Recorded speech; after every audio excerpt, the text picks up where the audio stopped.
Welcome to Illuminated, a television show that discusses solutions to real-world issues. I'm Joseph Michael Carr, the state chair of the Independent Voters of Illinois Independent Precinct Organization, better known as IVI-IPO. Tonight, I'm co-hosting with our friend and member, Jim Garfield. I'm going to turn it over to Jim to meet our first guest. Jim? Thank you so much, and thank you all for joining us today. So, as noted, my name is Jim Garfield. I'm the Public Relations Chair for IVI-IPO, and I'm so delighted you could join us today. So, let's jump into this. Maslow's hierarchy of needs. I know, sounds weird, but that's where we're starting, because it says that the most basic things we need are food, water, and shelter. The thing we're talking about today is shelter. We're talking about housing. Now, our guest for that is Clint Sabin. Clint's been a policy analyst for the Illinois legislature. He's also been a senior leadership on the Regional Transportation Authority, and for the past 10 years has been a public affairs consultant, most recently doing work with the NBOA, the Neighborhood Building Owners Alliance. So thank you so much for joining us today, and welcome. Thank you for having me. So the NBOA, what is it? It's a great question. Thank you for having me and giving me the opportunity to talk about housing today on your program. The NBOA, the Neighborhood Building Owners Alliance, is an alliance of Chicago-based community organizations and housing providers that provide housing in Chicago's neighborhoods. Most people do not realize that the bulk of housing in Chicago that's rental housing is provided by somebody who owns less than 20 units. So these people are not large corporations. They do not have access to large amounts of capital. They are our fellow Chicagoans. They typically have day jobs, and being a housing provider is something they do on the nights and weekends. Now, you said that most of them are regular individuals. They don't have big units. Does the NBOA also encompass kind of larger companies as well, or is it all small ownership? So our membership is 8 affiliate organizations, and those affiliate organizations are based in Chicago's neighborhoods. And so those organizations then have individual members who own 2, 3, 4 flats, courtyard buildings, and things like that. Okay. Now, I want to clarify, when we say housing provider, is that a fancy term for landlord? Are we still talking about the same thing there? Right. Okay. Landlord gives people the impression that the owner of the property is royalty or has large amounts of capital, and that's really not the truth. The truth is most housing providers are our fellow Chicagoans. They buy locally, they hire locally, they sometimes even live in the same building as their residents, and so that's what a typical housing provider really is. Now, I was looking at the associations that are involved in NBOA, and if I missed one, let me know. We have the Edgewater Uptown Builders Association, Greater Austin Development Association, Lakeview Developers Association, Lincoln Park Builders of Chicago, Northwest Side Builders Coalition, Rogers Park Builders Group, Southside Builders Association, Southside Community Investment Association. Did I miss one? No, that sounds to be about right. But Okay. we also have a couple more that are in the middle of joining the organization and joining the coalition. Okay, great. Now, to clarify, a lot of these have building and developer in the name. Are any of them actually like a construction company that's involved in developing building, or is it all owners? No, it's all housing providers. So our members have relationships with developers, but our membership is mostly just housing providers. Okay. Now, what kind of work does the NBOA do on their behalf? So the NBOA helps our members understand what's going on in the housing industry and how to prepare for those changes. The past year, of course, has been very difficult for every industry imaginable. And I think the pandemic has shown the importance of housing. We were all told to stay home and save lives. And so housing became of utmost importance to fighting the pandemic. However, with so many people unable or unwilling to pay their rent, that created a real problem for housing providers whose expenses didn't go down. In fact, in most cases, they went up.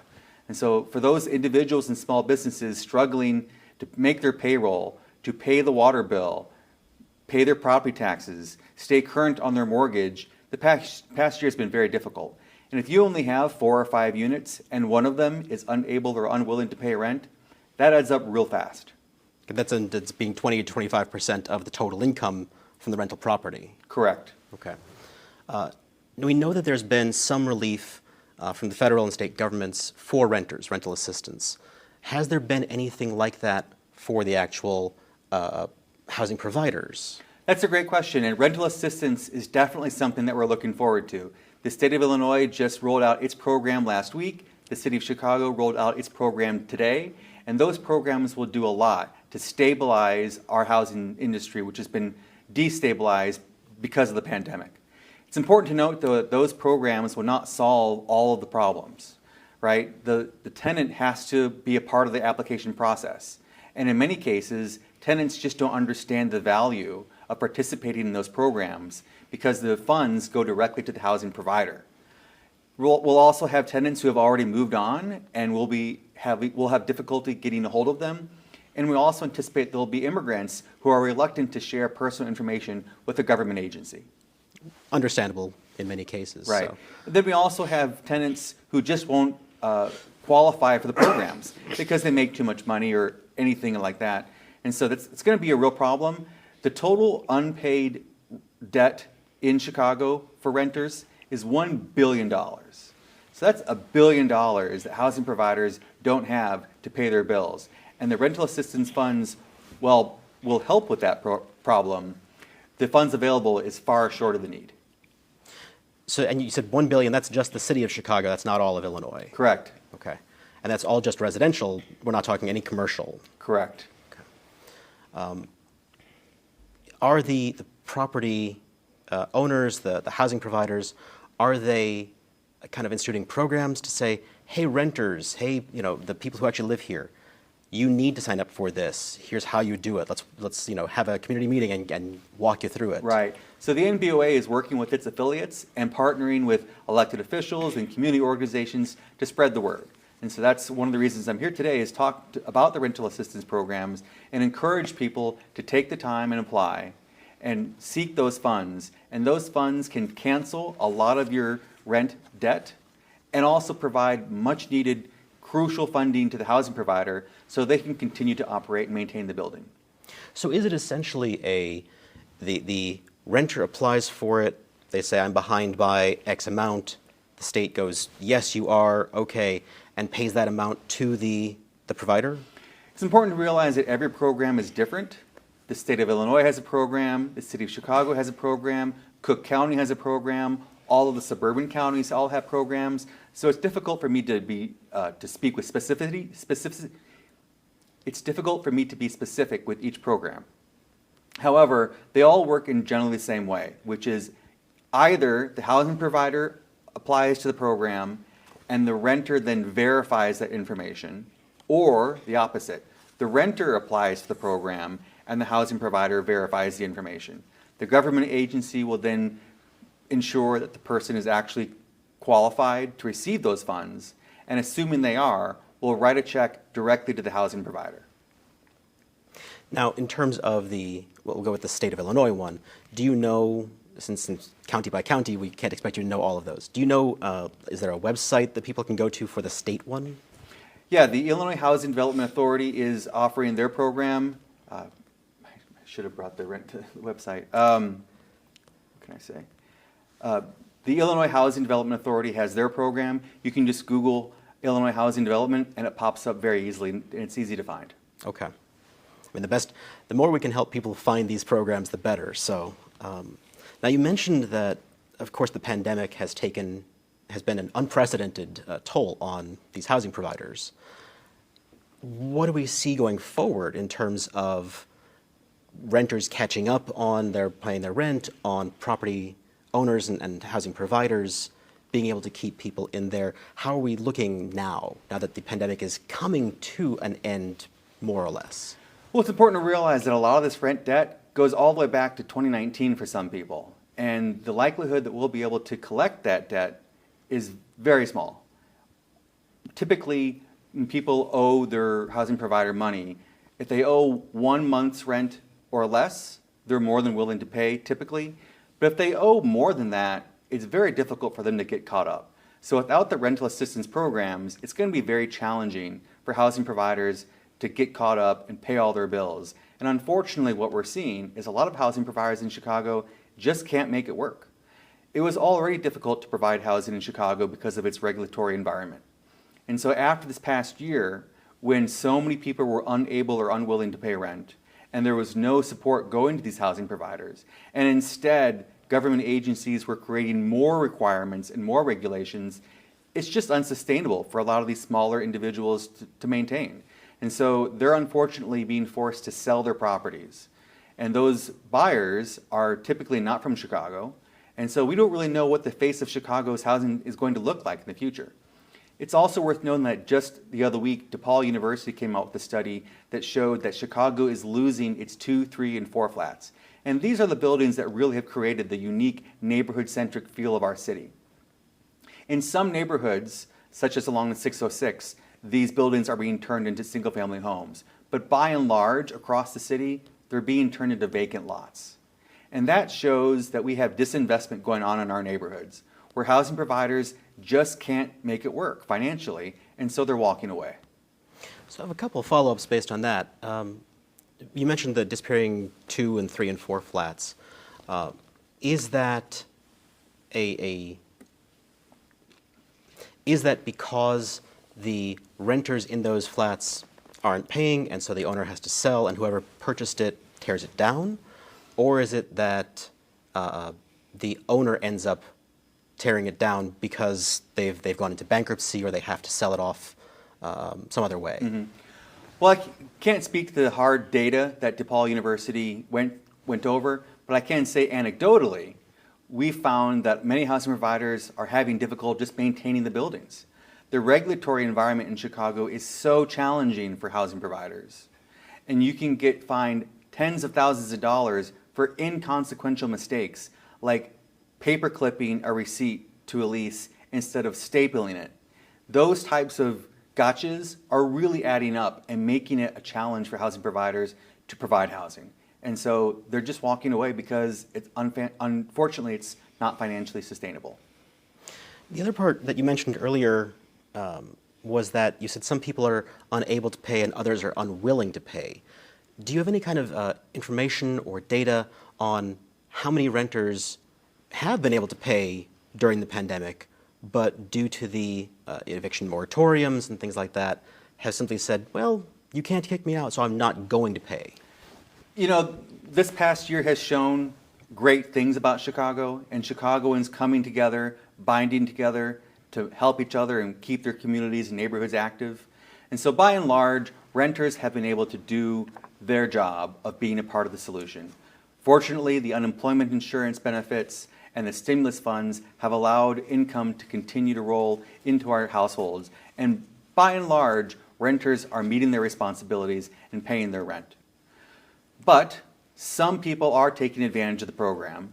And since the eviction moratorium forbids allowing a housing provider to evict a tenant who is unwilling to pay, it's been a real challenge. And again, if you only have 4 or 5 units and one of them falls into this category, that becomes a real crisis real fast. Governor Pritzker last week indicated that the eviction moratorium is going to start phasing out in the next few weeks, and that will allow housing providers to start to address these types of problems. Now, when we say address these types of problems, I'm sure that a lot of it is going to come in the form of evictions for unpaid rent. Not that I think anyone enjoys using evictions. It's a lengthy process, it's complicated, it's messy. But do landlords or property owners or housing providers, do they have another alternative? Well, it's important to realize nobody likes evictions. Evictions are a lose-lose scenario for everybody. They're emotionally draining, and purely from a business perspective, they're costly and time-consuming. So housing providers do whatever they can to avoid evictions. Unfortunately, without the eviction is the only tool that housing providers have to sometimes motivate their renters to be a part of the solution. And absent that tool, many renters just are refusing to participate in creating this problem. NBOA research has shown that half of all housing providers who are doing the hard work in our neighborhoods have a tenant who is refusing to communicate. That means the housing provider is knocking on their door, emailing, calling, texting, and the renter refuses to communicate. That could be for any number of reasons. It could be because they're in crisis and they need help. And if we know what help they need, we can figure out what help to offer. But if we don't have that line of communication, we just don't know what's going on in that unit. We don't know what's happening in that household. And so we're only left to speculate. When the eviction moratorium is rolled back, that will provide an incentive for renters to start that dialogue and start communicating. And by and large, when that communication happens, an amicable solution can almost always be found. There are a lot of mediation services that housing providers use and tenant rights groups promote, and those programs are very beneficial to getting that line of communication restarted. Is there any worry that once the moratorium is over, that folks who couldn't pay and maybe now are starting to be able to, but they're not going to get caught up anytime soon, that they can get caught up in evictions when realistically they're the ones who couldn't have paid, not as opposed to the ones who could but didn't? So the housing providers that I speak with, by and large, all say the same thing. If they've had a renter who's been a good renter for a long time and they just had a bad year, they would much more like to keep that renter. And so they'll work out a solution. And that solution could be any number of things, including just forgiving the rent and letting the tenant remain in the unit and get caught back up when they get back on their feet. That's what we all want to do. So I don't think there's going to be this eviction wave that people are talking about. I think what's going to happen is renters are going to start being a part of the solution again if they weren't already before. Okay. You mentioned earlier a lot of the regulations in place, especially in Chicago. I know that Chicago has its own residential landlord-tenant ordinance, RLTO. A lot of other cities have their own as well. I don't know of any counties that do, but I could be wrong. Well, actually, just recently, the Cook County Board passed a county version of the RLTO that basically mirrors what's happening in the city and takes that into suburban Cook. These laws are intended for those housing providers who aren't doing a good job, and in many cases they're needed, but unfortunately they're usually written with the assumption that the housing provider is to blame. And so a lot of these smaller provisions, like the staple and paperclip example I gave you, or not including a signature on a document, those can lead to tens of thousands of dollars in fines and court costs. And that just makes it very difficult for these smaller individuals who have day jobs, who aren't using professional management associations or companies, who just get tripped up on these small mistakes, and all of a sudden they realize that their entire year's worth of revenue has to go to a fine. And unfortunately what that does is it just ends up raising rents for everybody, because that money has to come from somewhere. Now, in its defense, real quick, the RLTO and other laws and ordinances of that nature oftentimes arose because those housing providers had conducted malfeasance or had been bad actors who had intentionally not attached a receipt or intentionally not kept a signature, intentionally not, and so these all got put in there. What's the balance, if there is one, between making sure that the housing provider has to act in a good way, or at least in a not malfeasant way, versus harming the property owners who may have to pay thousands of dollars in fines for a paperclip versus a staple? Mm-hmm. Where's the balance in that? So I guess I would say that those housing providers who want to do a good job should join the NBOA or one of our affiliate organizations so that they can learn about these new laws that are coming down the pike so they don't get caught off guard. But by and large, housing providers want to provide housing. That's why they joined this industry. They want to do a good job. They want to be parts of their communities and neighborhoods.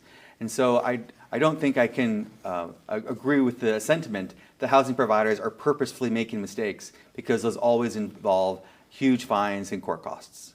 Now, I don't want to cast aspersions. I'm not saying that they're intentionally doing anything. I'm saying that in the past they had done things that, for instance, I know one of the RLTO's central pieces is returning a security deposit. And that came about because it's has to be returned within 30 days, or the renter gets, I think it's 3 times the security deposit.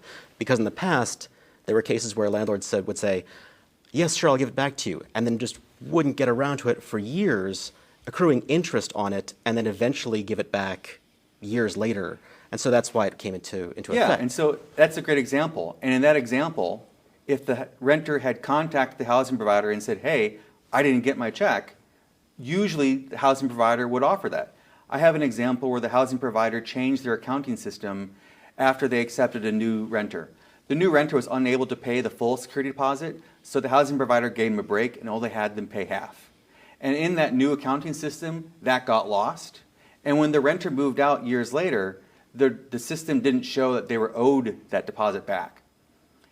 That tenant ended up suing the housing provider, and it cost about $10,000 for what was a $400 or $500 security deposit in the first place. And the housing provider who I spoke with, who was virtually in tears, had said, if she had just called me and let me know that I hadn't given her back her money, I would have gladly given it back to her. And so those are the types of gotchas that make it very difficult for housing providers to exist and provide housing in this environment. Do you see it as more of a burden on the, I'll say, non-corporate housing providers? Is it more of a burden on specifically local folks who own the building, who might even live in the building, but it's the big corporations that have the 6,000 units unto themselves? They're doing fine because they have an entire department to handle it. Right. If you have a professional management service, then you have a system to keep track of these details.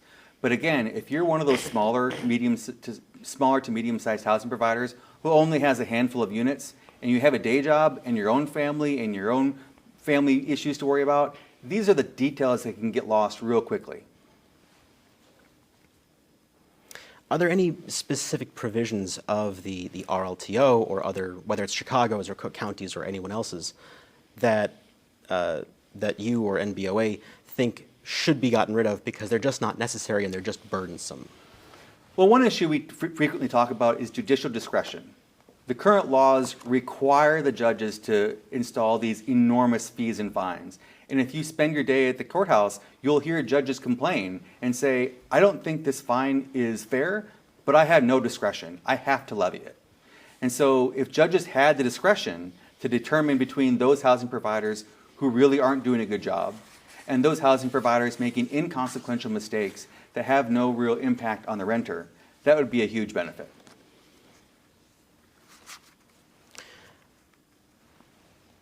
We've seen throughout the pandemic a lot of places, especially retail, restaurants, places like that, have been struggling. A lot have gone under, never to come back. Do you know at all what kind of a percentage we're looking at of these housing providers who are, one building, they live there, the small owners that are also not going to come back, that have been forced out? That's a great analogy, and it's important to realize that while our neighborhoods and communities miss those small independent businesses, those bars and those restaurants that do close, they had the option of closing or suspending operations. If a housing provider had closed, then the people who live in that building would have been in crisis. So we didn't have that option of closing. We had to stay open. Our research has shown that 2/3 of neighborhood housing providers don't have the money to make repairs on their buildings. And 1/3 of them can't even pay for basic building necessities. So that's a lot of leaky roofs that can't get fixed, broken sinks that can't get fixed, broken doors that can't get replaced. And so that's a real crisis. And what would it be like for you to live in a building that operates like that? Well, certainly not pleasant, I'll tell you that. And that's why we need to support our housing providers as they're doing the hard work of providing housing. I have one last question for you. What role, if any, is NBOA taking in terms of addressing homelessness? Is that part of its mission? Well, right now there's actually legislation in Springfield to provide some support to housing providers in property taxes. Property taxes are usually our biggest expense, and there's an incentive program winding its way through Springfield. I don't have the details to talk about right here, right now, but NBOA supports those types of programs that can provide support to housing providers as they do their really good and important job of providing housing. Wonderful. I'm sure we could talk here all day, but we're running out of time. So I want to say thank you so much for coming here. This has been a great discussion. And then I'm going to pass it back over to Joseph. Thank you, both of you, for a wonderful discussion tonight. If you're interested in becoming a member of IVI IPO, please visit our website at www.iviipo.org. If you want to renew your membership, you can also visit the website as well. We look forward to another year of bringing you top-notch television. Thank you.